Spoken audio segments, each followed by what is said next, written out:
Good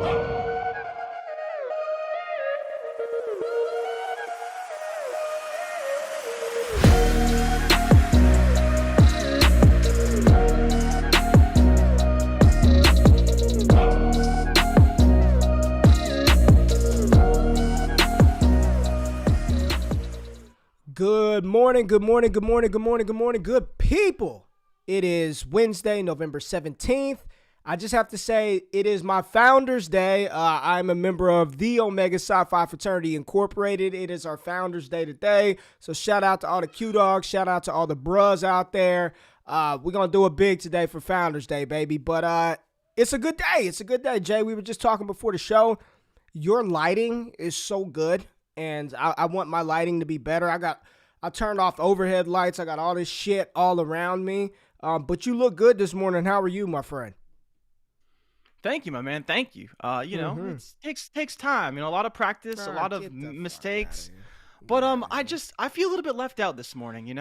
I was never in a fraternity. I've never been part of a Founders Day. So, Ray, if you could just shed some light, what is it like to be part of the Brotherhood that is a fraternity? And question for you, because I honestly don't know the answer. Like, did you have to pay to get in? Because here we have to pay to get in, and I think that's ridiculous. You have any club, any organization, anything, whether it's the National Bar Association, a fraternity, hell, the Bet's Damn TV Association. If you want to hang out with us, you got to pay, right? You got to pay national dues. But it's a dope thing, man. Some of your most favorite athletes, when you see Jalen Hurts throwing this up, that's because he's a Q-Dog. He's in my fraternity. When you see Shaquille O'Neal, Vince Carter, Michael Jordan is an Omega. So it's filled with all kinds of athletes, regular people, doctors, nurses, professionals, lawyers. It's dope, man. It's dope. This is I was initiated in 2007, so I've been in the fraternity now. What's that? 07, 17, 10, 15, 16 years now. And it was a good time. 14 years? Come on. Whatever it is. It was a good time in college. I'll say that. My wife listens to this show, so I will not dive into great detail on what happened in college. But we had a good time, man. It's dope. Those days are long gone. Long gone. GQ is married. But real quick, Jay, one more time for the people who may have missed it yesterday. Bets TV, you can find all our shows, my show, Jake Sealy, Preston Johnson, Double G, and I'm not talking about Gucci. I'm talking about the touchdown king himself, all in one area, betstv.com. Make sure you go over there and check out all the shows. Jay, we had a heated debate yesterday about one Blake Griffin and Justin Herbert We certainly did. It went much further than I thought it would go. But we're going to talk some NBA today because we did talk about a game yesterday. The Brooklyn Nets and the Golden State Warriors wasn't much of a game. Steph Curry did his thing. But let's talk about some quick NFL news. Y'all know one of my picks, one of my sleeper candidates coming into the season, Elijah Mitchell's been doing his thing for the San Francisco 49ers. It was reported that he has a fractured finger, and he fractured the finger in the game. He's a tough son of a you-know-what, so he didn't say anything during the game. But now he had a procedure done, and they don't know if he's going to play. By all reports that I saw, he's probably going to miss a week of NFL action, which means Trey Sermon, right? Doubtful. Doubt it's going to be Trey Sermon. We saw Jeff Wilson actually play quite a bit last week versus the Rams. So I think we'll see a heavy dose of Jeff Wilson for a week. And it was interesting, Jay, as I'm watching that game. Like, they were rotating running backs in left and right. Deebo Samuel was in the backfield. Kyle Juszczyk was being used out of the backfield. But Elijah Mitchell still ended up with 27 carries. Just a sensational running back find. And I know in fantasy football, man, I've talked about this a couple of times. Most analysts spend anywhere from February to July talking about the top 10 guys, right? We spend from February to July talking about Jamar Chase, Najee Harris, Devontae Smith, Jalen Waddle, all these guys that we know are going to be good. Like, we knew those guys were going to be good.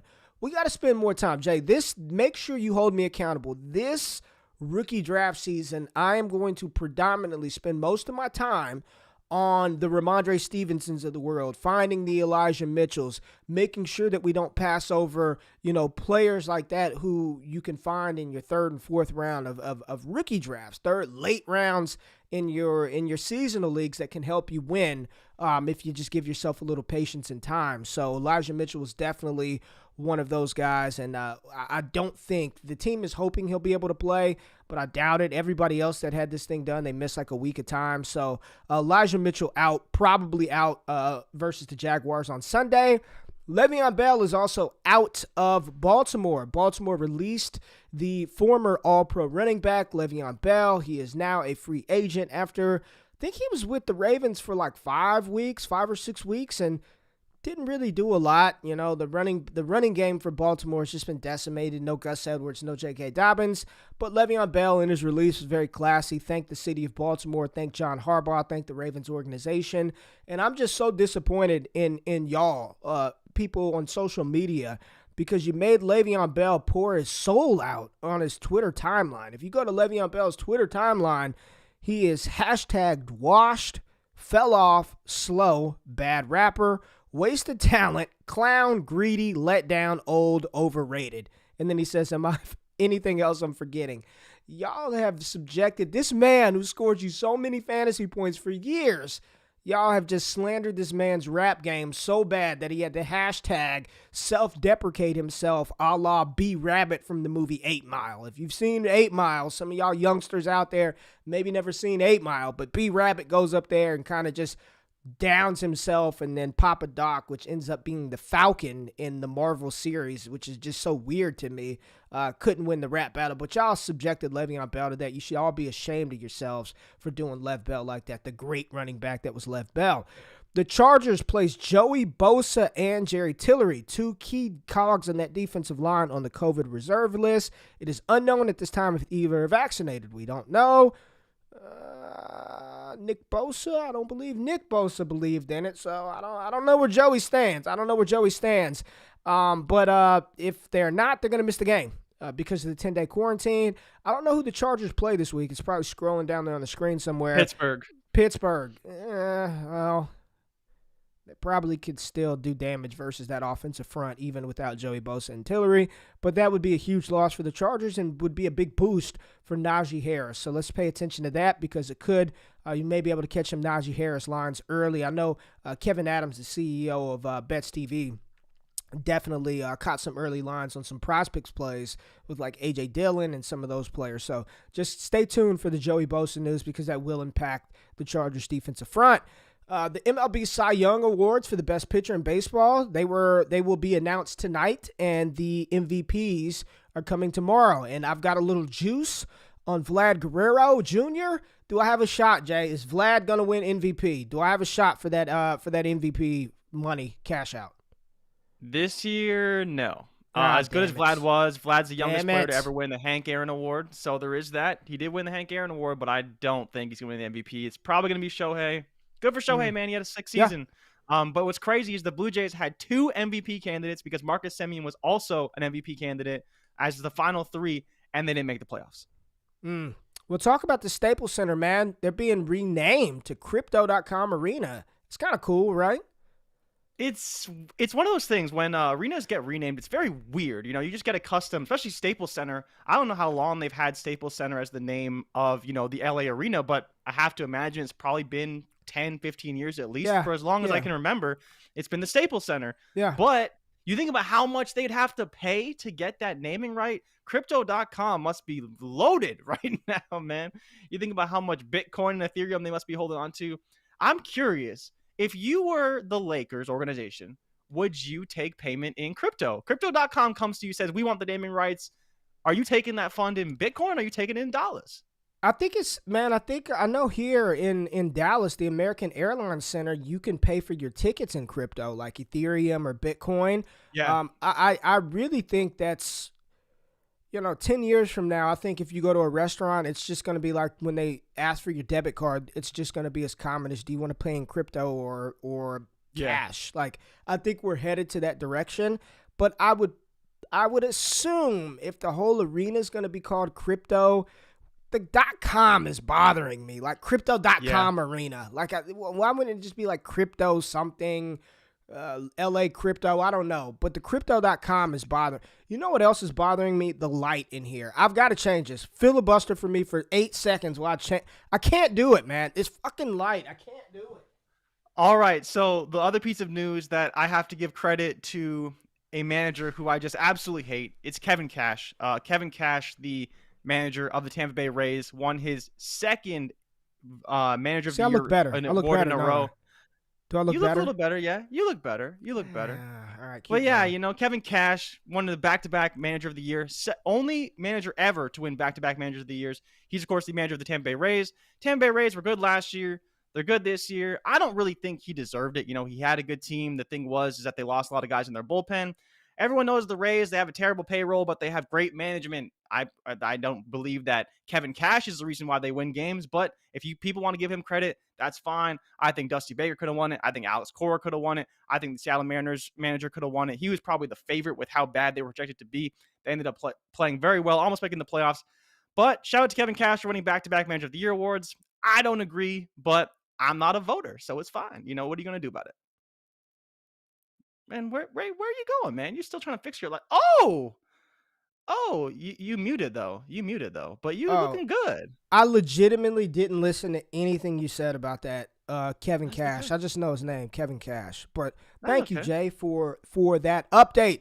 But we got to go to some basketball. Let's talk the big game. We talked about yesterday, the Brooklyn Nets and the Golden State Warriors. And, yeah, I mean, Steph Curry was on one last night. 37 points, 7 rebounds, 5 assists. When I say he was cooking, dude, when you watch him play, like, I honestly, Jay, I know he's not the physical specimen of LeBron James. I know he's not the high flyer. But how good, like, in your lifetime of basketball players that you've legitimately seen play, like, I know you didn't get to see Michael Jordan because, hell, I barely remember him, you know, really, really tapped in. Like, my earliest, like, true Michael Jordan memories were versus the finals, I believe, in 96 versus the Seattle Supersonics. I was at my grandmother's house, and I remember tuning in every game. I couldn't miss the Sonics versus Jordan. And then it was, Utah, like the Utah Jazz, where he crossed over Brian Russell, nailed the shot at the top of the key to seal that victory over the Jazz. And then, of course, later in his career with the Washington Wizards at the time. But in your lifetime, have you seen just how good is Steph Curry in your pantheon of NBA players, just all time, bro? From what you've seen personally, this don't care about any list that, you know, Bill Russell. I didn't see fucking Bill Russell play. But with Steph, where is he at on your list of all time players that you've got to see play? Because he's great. He is great. That's tough. Because you know, even you and I have had conversations about how highly I regard Steph Curry. Because he is unlike LeBron James. While LeBron James did change the way the offseason is handled, I think that Steph Curry changed the way the game is actually played, which is a big difference. You know, the whole revolution of big threes and super teams, that was LeBron James. Whoa. But this generation of threes and, you know, run and gun, that in a lot of ways was Steph Curry being ahead of his time and being so good, it forced the rest of basketball to catch up. You know, Daryl Morey helped that movement in a big way. And who's the other coach from the 8 seconds or less team in Phoenix, right? That as well was a very Mike D'Antoni. Thank you. Yeah. The coach in Houston forever who just chucked up threes for days. Yeah. But Steph Curry was really at the forefront of that movement where a team that did that with Clay, with Draymond, and won. You know, he hit 9 threes last night. You wouldn't even have known it because everything he chucked was a three. He was dishing it. He was perfectly in sync with Draymond Green. The defense they played was spectacular. Where he'd be in my top, like from what you've seen, just like, what I you've honestly seen think play. He'd be in my top 5 pretty easily. You know, I'd have to throw Kobe in there. I have to put LeBron in there. But I think outside of that, like I would put him ahead of Wade. I'd put him. Oh yeah. I guess Shaq would have to be in there for sure. Shaq's in there. Shaq's in my top, in the top for me that I've seen. Kobe, Shaq, LeBron.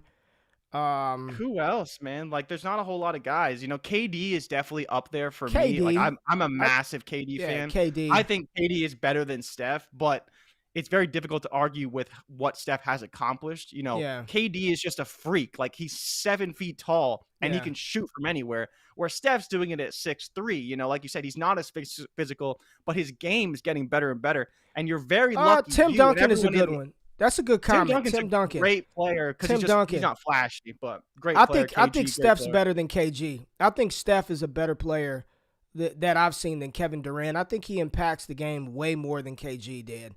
Like KG, it's one of those KG is things, though. great.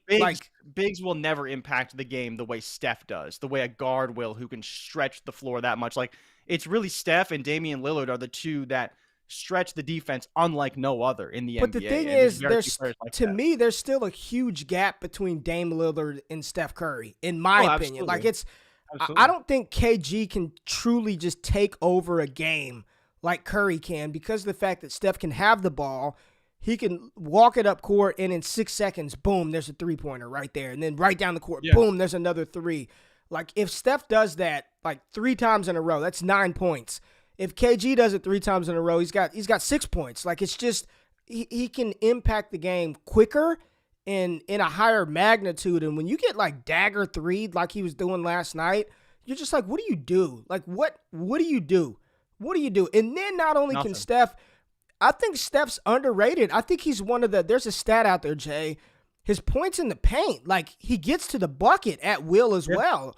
Like, he's not going to dunk on you, but because everyone's so focused on him shooting threes, he's always open on backdoor cuts. He can get to the cup at will. Like, I think he's top 5 that I've really seen play. I think it's Shaq, Kobe, LeBron, KD, Tim Duncan. Probably Steph. Tim Duncan was a beast, bro. Like, I hated Tim Duncan. As a Lakers fan, every time we had to play damn Tim Duncan, I was like, dude, we can't. He was so good. Tim Duncan was so good. But just watching Steph versus KD last night, I texted you last night and I said, where does, he said, how far back are we going? Dave, I'm just going to say this. Looking at your picture, you don't look much older than me. I don't believe you are, so I know damn well you didn't watch no damn Magic Johnson and Larry Bird. I'm just talking about players that we actually got to see play. I know Magic and Larry Bird and Kareem Abdul-Jabbar, Lou Alcindor. I get those guys, but I'm talking about just players that we actually grew up with and got to see play. I know your ass ain't watching no damn Magic Johnson. Don't sleep on Dirk either, man. Where would Dirk be? A lot of people sleep on Dirk. Dirk is I give good. Dirk zero respect. Like, he's just a guy that it's not that I don't like Dirk, but it's just he's a guy who I've just never really been a huge fan of. Like, his game is great, It's kind of similar to Tim Duncan, right? Tim Duncan he's a beast, he's a force. But I'm never like, oh man, like, I'm gonna watch Tim Duncan and the Spurs play because their games are boring. Like, they were boring. It's one of those things. It's one of those things. Like, you don't want to watch them play, but if you're an NBA purist, if you love the way the NBA is played, then maybe you watch some Tim Duncan. Dirk, he changed the game in the way that he did his fadeaway jumper, right? A lot of people mimic his fadeaway jumper now. And so that's a big thing as well. Oh, man. Oh, no, brooding.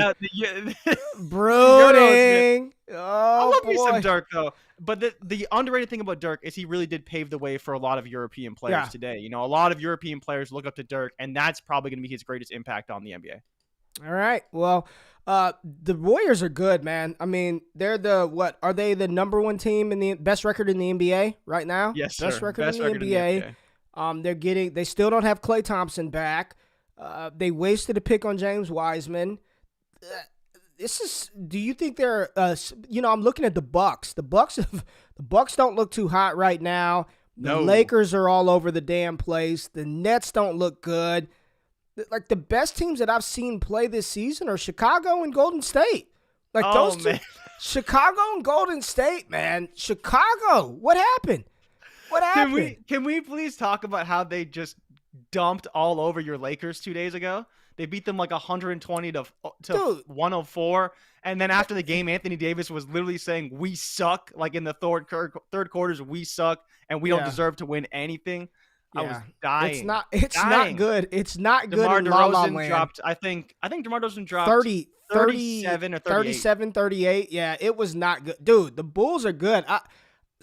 Shannon Sharp, I know some people don't really like Undisputed. I've called you. Your new nickname is the Skip Bayless of internet sports media because of the blasphemous things that spew from your mouth, and you say it with so much conviction.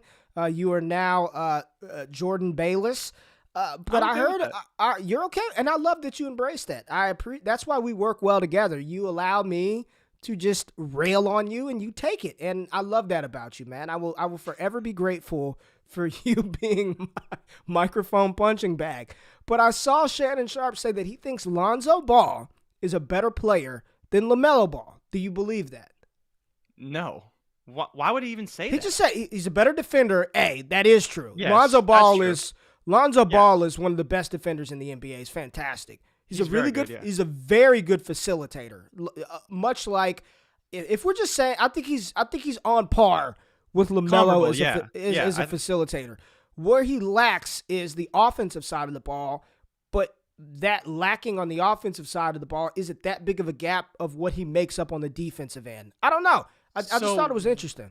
What I think is more so the difference is that not only does LaMelo facilitate at a similar to higher rate at a younger age, but his shooting prowess opens up more lanes and space for his offense, which Lonzo can't do, right? Lonzo can cut, he can drive, but you don't really expect him to shoot. He will shoot. He's getting better and better every day, but he's also got like 6 years on LaMelo, I think. Yeah. I think not 6 years, at least 5. I think it's 5. I think it's 5. Right? Yeah. So from that standpoint, it's like, he should be better, absolutely, but I think that Skip Richards, Stone, come on. Yeah, Skip Richards over here. Go ahead. Don't call me Skip.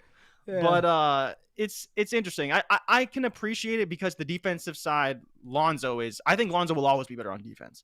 But LaMelo, I think, will always be better on offense. Oh, yeah. At the end of the day, offense trumps defense just a little bit. But LaMelo definitely has to get better because Charlotte has the worst defense in the league by a wide margin. LaMelo plays zero defense whatsoever, like zero. Yeah. And I think that's what's holding him back from entering that upper echelon of young players right now. But then again, Luka plays no defense. Luka plays zero defense. So I don't know. Just an interesting little debate there. But the NBA, the Eastern Conference, you've got the Wizards at 10-3, the Bulls at 10-4, Hornets playing good basketball. I know they're 8-7. Hawks 6-9. Western Conference, you got the Lakers at 8-7, the Mavericks at 9-4. LA, they'll be better once LeBron comes back. I think the big thing, what we need to do right now is just hold it together. I mean, AD got ejected the other night. Like, we just got to hold it together for LeBron to get back, get Russ off the court in crucial situations, or get him off the ball in crucial situations. And I think LA would be fine. I don't know what the updated NBA championships odds are, Jay, but I would not be confident in betting LA to win the title right now. I'm not sure. Who would you bet right now? If we're just talking like NBA championships, who are you feeling that you think could be an underdog? And I'll let you know if you're on the right track or if you're kind of off base right now. I'd be interested in underdog wise. I'd be interested in the Wizards. They're playing good and they're playing really good. I'm just saying, if you're talking odds, right? Like, where do you get the most juice? You probably get the most juice with Washington. I guarantee it. 18,000 plus 18,000. 180 to 1. 180 to 1? Yeah, man. They're bad. Like, the Wizards are not a good team, but they're playing well now. They're playing well. You could throw $10 on that. You could throw $10 on that. And, like, just for fun, right? Or at least, what do they have conference championship odds? Like, to reach what are the Wizards to reach the Eastern Conference Finals? This is to win the conference, right? Okay, to win the conference.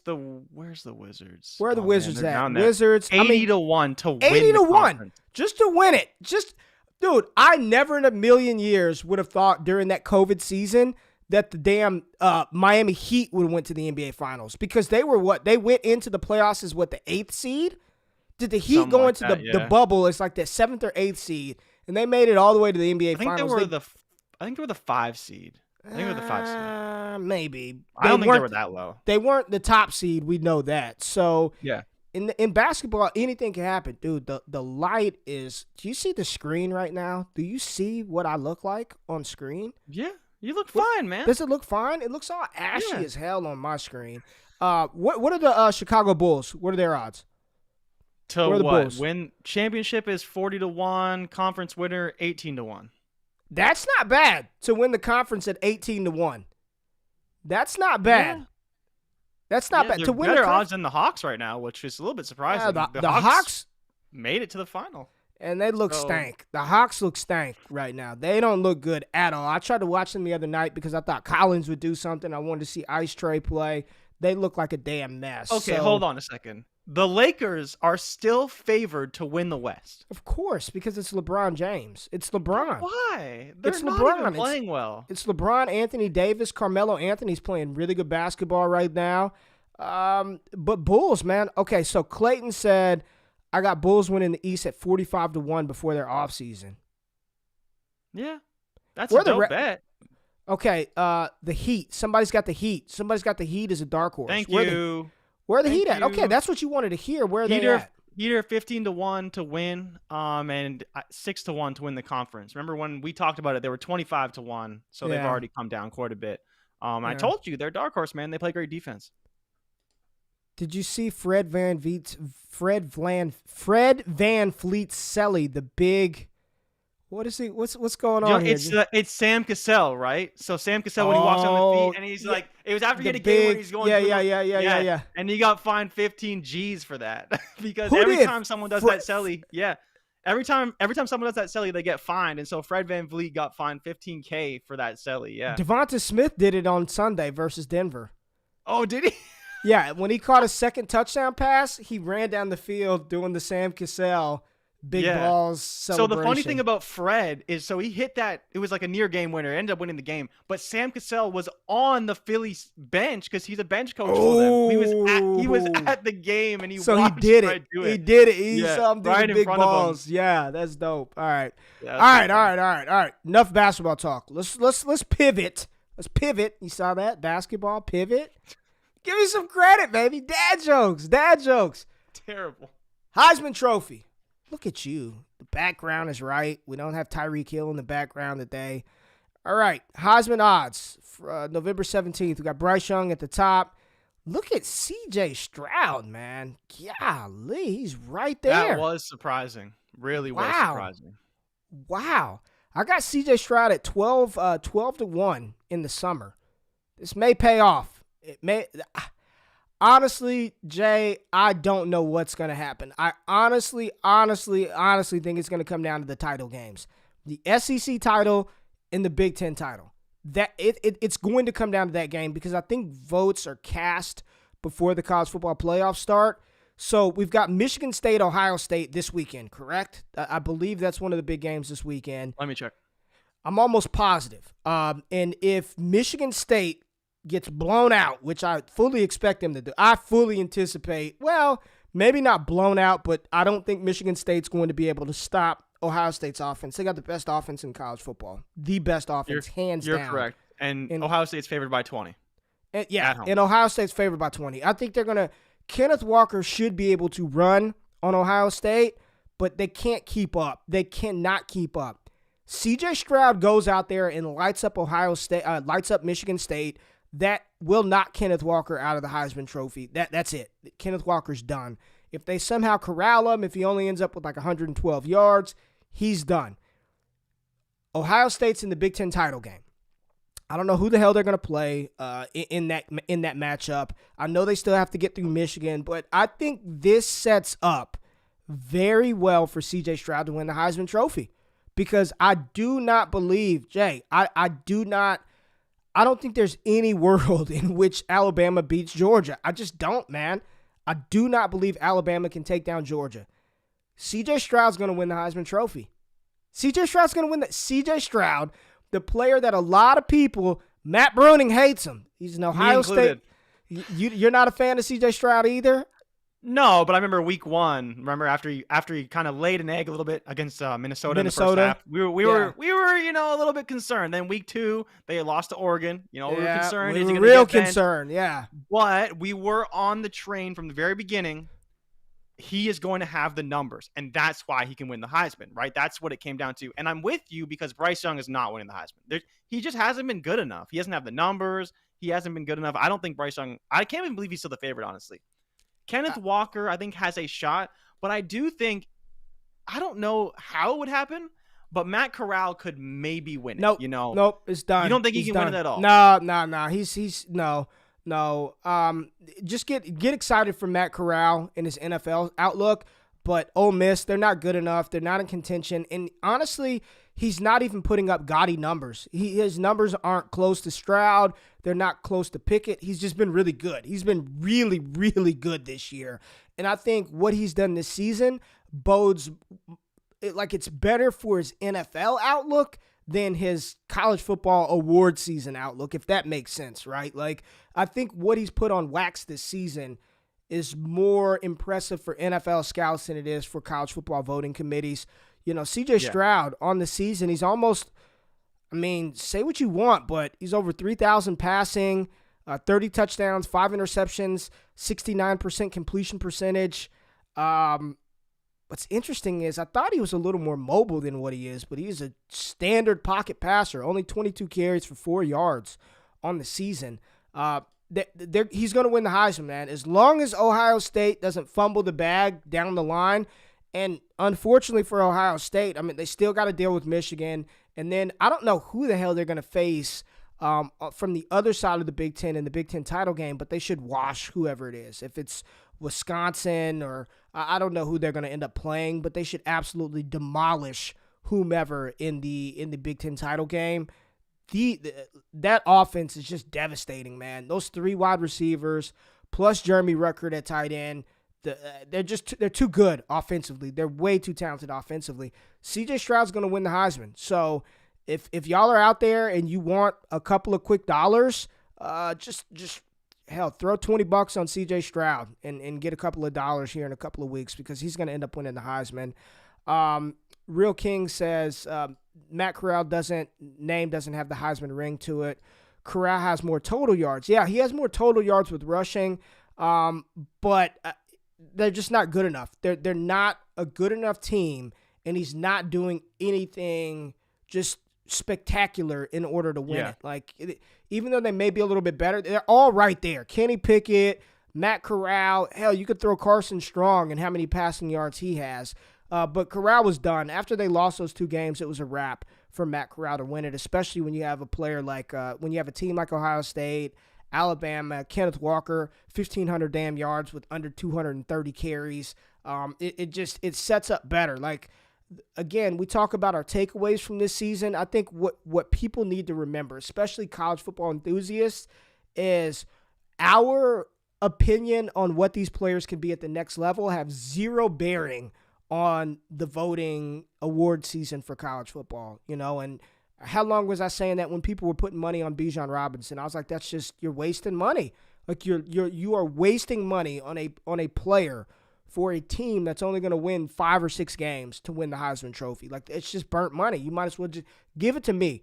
Go donate it to me. And I got the tip thing on my Twitter now. People can leave me tips. There you go. They finally opened it up for me. It's been like 6 months, and they finally opened it up for you, boy. Just tip me the money, and I'll put a better bet in for you. But it doesn't matter. So, it should be Wisconsin in the Big Ten title game, and that's just not going to happen. So moving forward next year, no coming into the season.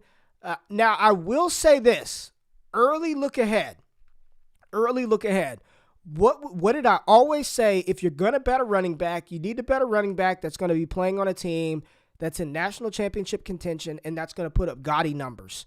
Ohio State Henderson. Ohio State has that running back. Ohio State has that running back. If you're going to put money on a running back next season, and I would do it early, Trevian Henderson is the one to do it because he's doing the jaw-dropping plays. He's breaking 70-yard runs, 80-yard receptions. He's already got, on this season alone, and not even in a full-time role, I think he's got like 14 damn touchdowns this season as a true freshman. Ohio State's going to be really good on offense next year. No Garrett Wilson, no Chris Olave. If you're going to put money on a running back next year, Trevian Henderson is the one to do it. Like, that would be the one. You want me to give you his stats? I know they're insane. Just read them out. I know they're ridiculous. Before you even say it, he's the best freshman running back that's come through college football since Jonathan Taylor. I know a lot of people like to go back and say Adrian Peterson. JT had 2,000 damn yards as a freshman. So let's. I know we want to go back real far, but we can go back a couple of years. Best freshman running back since Jonathan Taylor, and a top 5, a top 3 freshman running back over the last 15 years, going back to Adrian Peterson, Jonathan Taylor. That's how good this kid is. And if I were going to put some money, Braylon Allen is dope. He's dope, but he's not Trevian Henderson. Henderson is truly in a tier of his own. He's the best running back in college football, period. Better than Bijan, better than Braylon Allen, better than Kenneth Walker, better than Isaiah Spiller. He's the best running back in college football, period. And if you're going to put money on somebody to win the Heisman next year, put it on Henderson. Lay his stats on me. Where's he at this season?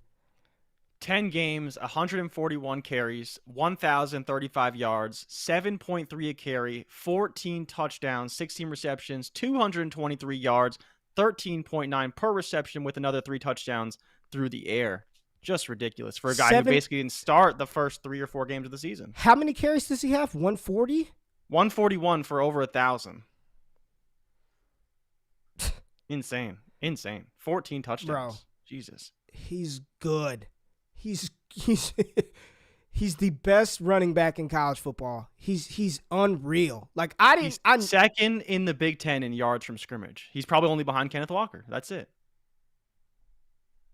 Yeah, man. I honestly, I'm not even trying to embellish it. It's insane what he's doing. And when you watch him play, he plays at a.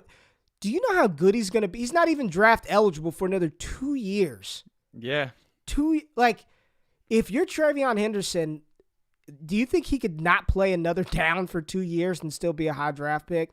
Probably not. Honestly, he probably could, but after he could basically do a Clowney, and after his sophomore season when he goes for 2,300 yards. After his sophomore season. Just take it easy, right? I think after his sophomore season he can pull that. But I think he's got to at least play next year. That way scouts have, he's done it for 2 years. We've got 2 years of tape on him. We've seen enough. And Bruning said it best. He didn't even play football last year in high school. He didn't even play because of injury. I mean, if you're going to put money on a running back to win a Heisman, he is better than Bijan Robinson. I know everybody loves Bijan. I'm a big Bijan fan. Henderson is better than Bijan Robinson. All right, where are we at? Where are we at on this? I've taken the show completely off of the rails. CJ Stroud is going to win the Heisman Trophy. Where are we at? Where the hell? Oh, Washington, Carolina. I literally had no clue. Oh, the college football playoff rankings are the same as last week. College football playoff. They're the same as last week, but Notre Dame slid in at 8. Oklahoma State's at 9. I don't know who's at 10. It doesn't really matter. The top is still the top. So, okay. Because there's been more chatter about this, right? Okay. Is Alabama going to get in with 2 losses? I keep telling you yes. I don't. Do you think they're in? I don't know why people. I'm back and forth on it. I don't know why people think they're not. They're at 2 for a reason. They shouldn't even be at 2. They're at 2 for a reason. I'm telling y'all, listen to what you want. Alabama won't get blown out by Georgia. They won't. Somehow they won't get blown out by Georgia. I don't think they will. Stetson Bennett, they won't get blown out by Georgia. Alabama's going to make the college football playoff with 2 losses. I'm telling you it's going to happen. Watch. Okay. Watch. They will get in. Listen, Oklahoma State, they're not getting in. They will not get in. I promise you that. Yeah, I don't think they're getting in either. They're not getting in. I don't care if they win the Big 12.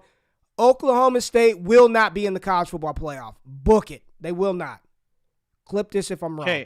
Okay, but what about Michigan then? Can Michigan beat Ohio State and get into the playoff? Well, if they beat Ohio State, yes, they're going to get in. If they beat Ohio State, they're going to get in. Can they? What would be your chances right now of them beating Ohio State? 15%.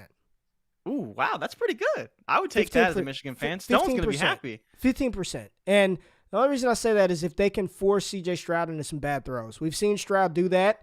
a couple of times, airmail it. Michigan's got a good listen, Aiden Hutchinson and the other guy, Ojobi, they are a menace off of the edge. And if you get pressure on C.J. Stroud, Daxton Hill is still in the secondary at Michigan. He's probably going to be a first-round pick, the second best safety in college football behind Kyle Hamilton.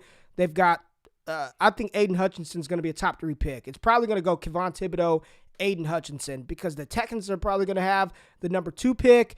And the only thing that Texans love more than athletic defensive ends are white athletic defensive ends. So they'll replace J.J. Watt with Aiden Hutchinson, and they'll just redo it. They'll run it back with Aiden Hutchinson. I give them 15% chance. They got a strong defensive front. Hutchinson is a beast. But I don't know how they stop everything, right? Okay, you lock up Garrett Wilson. You eliminate Garrett Wilson. You still got to deal with JSN, Chris Olave, and that freshman in the backfield, right? Oh, we're going to stop the run. Trevian Henderson will not beat us. Well, then that means you're leaving those wide receivers one-on-one, and they will get exposed. I give them a 15% chance because anything can happen, 15% chance.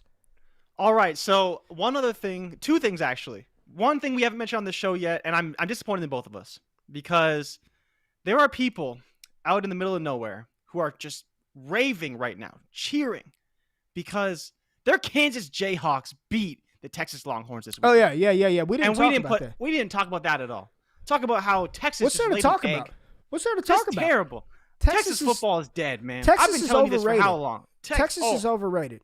Overrated is putting it lightly. Bruning said 15% is too high. Clayton said if Michigan... I thought so, too.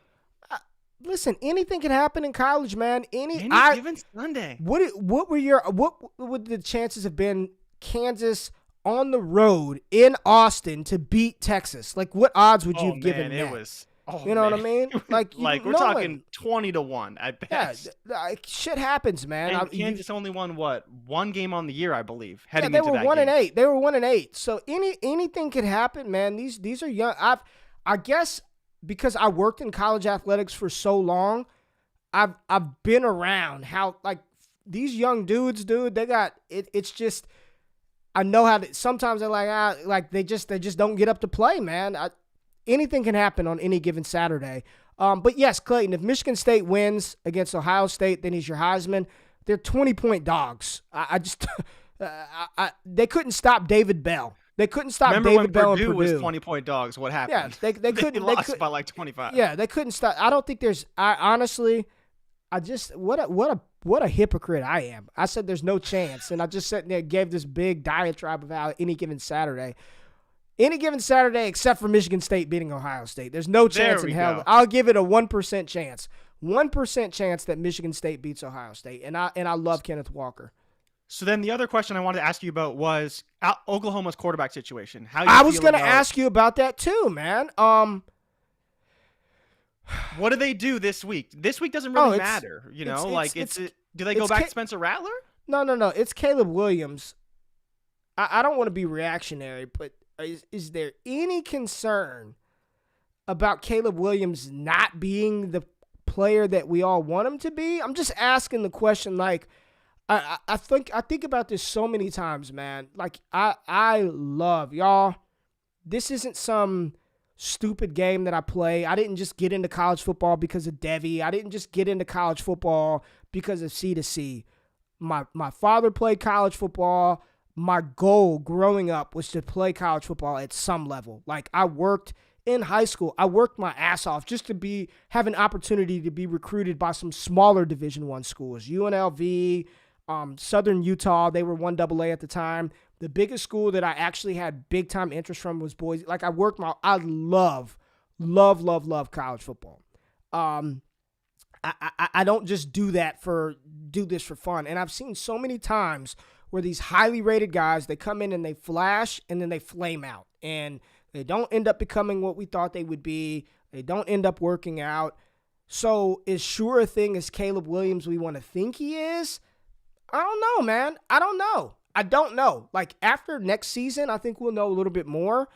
But I've just learned to temper my expectations until I see a larger sample size from some of the players. Now, there are some guys, they say just like pornography, hard to explain, but you know it when you see it. You know when you see what it is. You're like, that right there is porn. That is high quality pornography right there. Like, you know low budget porn from high budget porn. When you're scrolling through and it's taking you like 20 minutes to figure out what you want to land on, you're like, all right, the quality is good, the audio is good, there's no background music here. Like, this is what I need. Point of view, POV. It's exactly what you need. How did we get here? How did you get on this tangent? I'm telling you, because sometimes there are some players that you can identify very early. You don't have to scroll around all day. You just know. You click on it, boom, the first one pops up. You're like, that's it.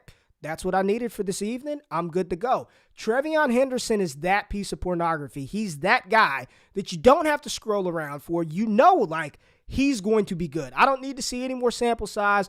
I don't need to spend a lot of time looking around for the right thing. I know that's what I need. Trevian Henderson, I know that. Xavier Worthy, the wide receiver out of Texas, is a true freshman. I know he's good. Caleb Williams, I think he's going to be very good, but how many quarterbacks have we seen come through Lincoln Riley's system? All of them look great. All of them. Hurts looked great. Baker looked great. Kyler Murray looked great. Spencer Rattler at times looked great until he didn't. So I just think about how quick, real quick. Think about how quick shit changed from the beginning of this college football season with DJ Uiagalelei and Spencer Rattler. Look how quick. I mean, even I came into the season saying he's not only QB1 in 2023, he's the best quarterback in college football off of 2 games in 2020. And now the narrative is they've got to go in a different direction. Like, he's not it. Spencer Rattler's benched. I'm just saying, man. I'm just asking the question.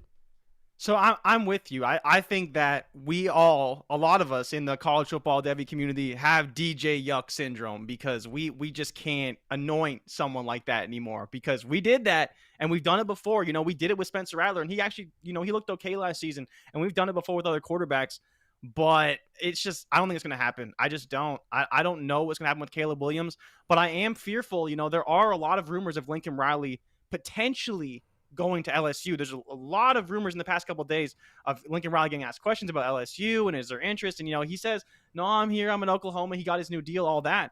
But what happens do you know how bad Oklahoma would probably be if Lincoln Riley left? I don't know who they could bring in here to make you know what I'm saying? I don't know. And they're headed to the SEC. I mean, not for a few years, but yeah, they still got a few years. If Lincoln Riley leaves Oklahoma, think about how bad they would be. And Caleb Williams, Spencer Rattler, that's one of the things I'm fearful of is that while they look great in his system, how would they look in another system? Would they look as good? We talk about Jalen Hurts. We talk about Baker Mayfield, Kyler Murray. Kyler Murray is the only one that's really playing well at the NFL level. Baker Mayfield, number 1 pick, looks okay. Jalen Hurts came from Alabama, looked pretty good there. Went to Lincoln Riley's system, looked better, but he's kind of more like the Alabama Jalen Hurts than the Oklahoma Jalen Hurts in the NFL. Yeah. So I'm curious what that means for Spencer Rattler and for Caleb Williams potentially in the future is how does he get coached up? Where does Lincoln Riley go if he does move and kind of how that plays out throughout the next couple of years? Spencer Rattler is going to have to find the new team to play for. Who's it going to be? And is he going to be any better than he was at Oklahoma? Maybe he'll be worse. I think it's a question worth having, man. I don't know. I've just seen so many times, and we just did it this season where we anoint guys. Like, think about it, and that's an error and a flaw on my part. To anoint DJU as QB1 overall, and it wasn't just me, all the Campus to Canton people, all the Devy people, everyone that plays that, DJU is a locked and loaded number 1 overall pick in 2 years. He doesn't, we saw what he did versus Notre Dame.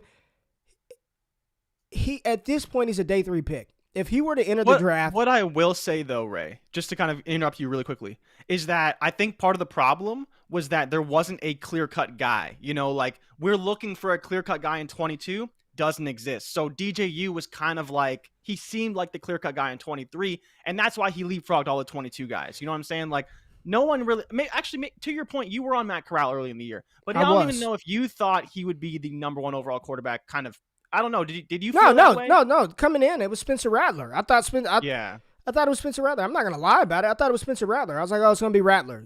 This is year 3 in the system. He showed Rattler a ton and of Howell flash. were the Yeah, two big ones. Yeah, it was Rattler and Howell. And Dave asked, "How's Howell looking?" He looks like Sam Howell, honestly. Yeah, he looks like Sam Howell. He looks good some weeks, looks bad some other weeks. I'm seeing more and more mock drafts, mock drafts at this point, they really aren't really reliable. But I'm seeing a lot of them where only like 2 quarterbacks are going round 1. Yeah, I think I sent you recently Todd McShay's. And Todd McShay had Kenny Pickett number 1 and Malik Willis number 2 as far as quarterback rankings. Pickett was like, I think 16th overall. And this is, I think, a list of overall prospects, not necessarily draft slot factored in. So we had Pickett at like 16, and I think he had Willis at, I think, 18, but no one else in the top 30 at quarterback, which I thought was interesting because, we talked about Willis, how he's maybe a bit more of a fantasy quarterback, and I don't necessarily think he's going to be the pocket passer in the NFL. No, we'll see, hell no. Hell right? No. Yeah. No. So then at that point, are we taking Carson Strong, Kenny Pickett, these less mobile? I think NFL teams may passers, do.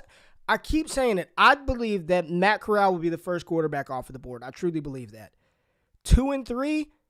If you're asking me to put money on it today, who I think would be 2 or 3, I think the NFL will fall in love with Malik Willis, but I think 3 is going to be one of Kenny Pickett or Carson Strong, whichever one doesn't. I'm telling you, I don't think Howell's going to be a round 1 pick. I don't. Yeah, I think he's falling, and McShay had him. I think had it 6. Right. I think he's going to be a 2nd round pick, which is still fine. It's not the worst draft capital in the world, but a lot less secure than being a 1st round pick. And I still think that Sam Howell can be an effective NFL quarterback, but he really. I don't know. I don't know, man. I honestly don't know. I don't think the QB class is nearly as bad as people make it seem, but we don't have Trevor Lawrence. We don't have a Justin Fields. We don't have Trey Lance, and we don't really even know what Lance is, but just based on his projections, right? I don't even think we have Mac Jones. I don't think we have Mac Jones. Oh no. Well, Pickett, they compare a lot to Mac and to Burrow for his kind of ascension, right? Not necessarily the skill set. I would take Mac. I would 100% take Mac Jones over Kenny Pickett, Carson Strong, Sam Howell, Malik Willis. I'd take him. I would, man. The only one for me that would be my threshold is Matt Corral. But yeah, we'll see, man. We shall see. We didn't even get to Carolina, Washington. You want to do it quick? Come on, let's do it. Let's get it out the way. All right, Cam Newton, Taylor Heineke, Ron Rivera. Newton is prepped to start. What do you think? Carolina favored by 3.5. This is why is this a homecoming for Cam Newton? Where's this game at? Because it's in Carolina. It's in Carolina. Oh. So he's coming home, starting for the Carolina Panthers, first time since 2018, which is a long ass time. Yeah, it's a long time. Cam coming home, favored by 3. Carolina's defense is great. Washington without Chase Young, which is important. Revenge game for Ron Rivera. I like the under in this game. I don't think there's going to be a whole lot of scoring. Oh, wow. Dave, you like Washington to cover. See, I don't know, man.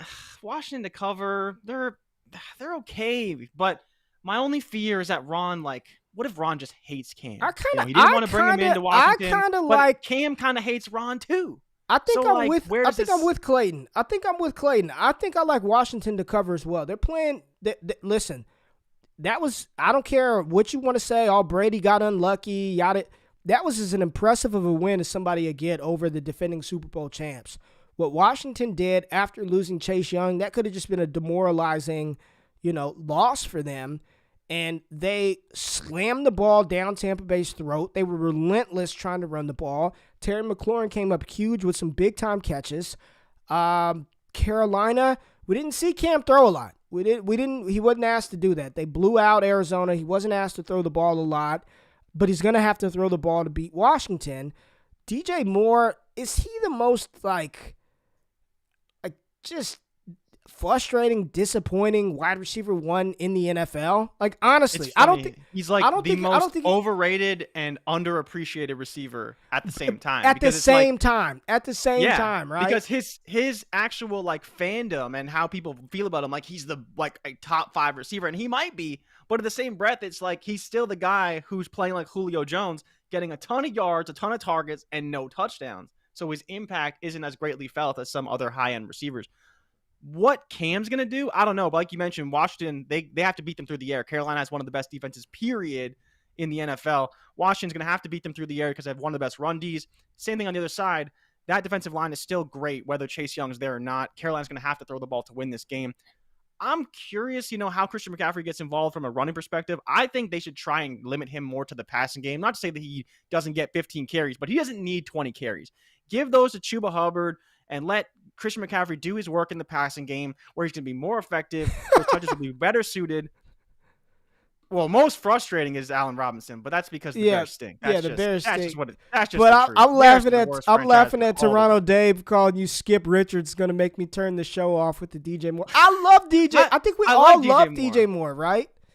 Yeah, it's just you can't bank on the production all the time because the touchdowns are never going to be, or they haven't been there recently. They haven't been there in like 20 years for him. Ever. We don't have any player props for them yet because this is Sunday. This is a Sunday game. So we're just going to talk games throughout the week, talk narrative, game script, and then on Friday we'll jump into our player props. And I know we'll have some from this game. Christian McCaffrey, Cam Newton. We're definitely going to touch either the over or under on Cam Newton. We'll talk CMC. We'll talk a little Terry McLaurin because I think that's going to be in. Man, Terry, come on, man. Stephon Gilmore. I know he got hurt last week. I don't know if he's back or not, but tough matchup, man, against Carolina. Tough matchup. Yeah, tough matchup for Terry McLaurin this week. But good show today, man. We covered a lot. We talked a little porn. We talked a little college. It was a good show. Make sure you go to betstv.com. Check out all the shows over there. And y'all have a great day. We'll be back tomorrow. We out. Peace.